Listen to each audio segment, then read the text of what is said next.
আসসালামু আলাইকুম। আজকে দেখাবো পটল আলু দিয়ে মাছের ঝোল। প্রথমে কড়াইটাকে সুন্দর করে গরম করে নিতে হবে, তেল দিতে হবে, তারপরে পটলটাকে আমি ভেজে নিব। একটু লবণ দিতে হবে, দিয়ে আমি পটলটাকে একটু লাল লাল করে ভেজে নিব।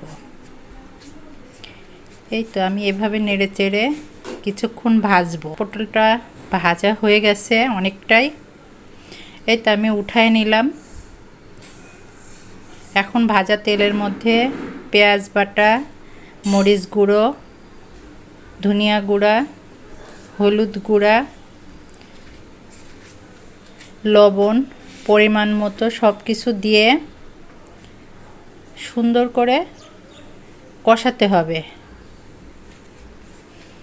এই তো আমি নেড়ে চেড়ে মশলাটা কষায় নিচ্ছি। তেমন মশলাটার উপরে সুন্দর তেল উঠে গেছে। এখন আমি আলুগুলাকে দিব। আলুগুলা কিছুক্ষণ নেড়ে চেড়ে কষায় নিব। এই যে আমি আলুগুলাকে কষায় নিচ্ছি।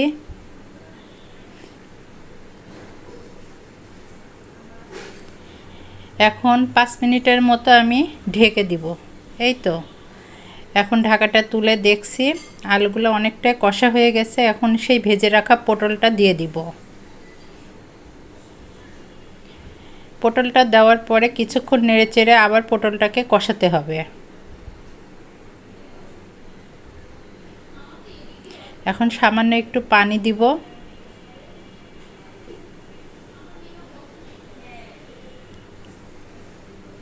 আবার কিছুক্ষণের জন্য ঢেকে দিব।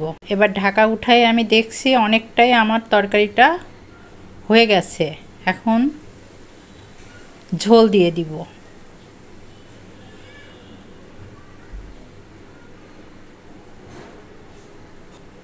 আমার ঝোল দেওয়া শেষ এবং মাছগুলো আমি এখন ঝোলের উপরে দিয়ে দিব।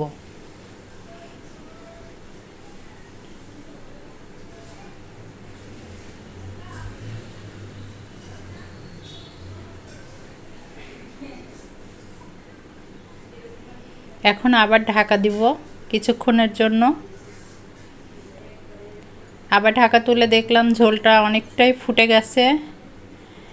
মাছটা রান্না হয়ে গেছে। এই তো সবার সামনে দেখাচ্ছি মাছটা অনেক সুন্দর হয়েছে। সবাই আবার পরবর্তী কোনো রেসিপি দেখার জন্য মাছের আমার সাথে থেকো, পাশে থেকো, ভালো থেকো।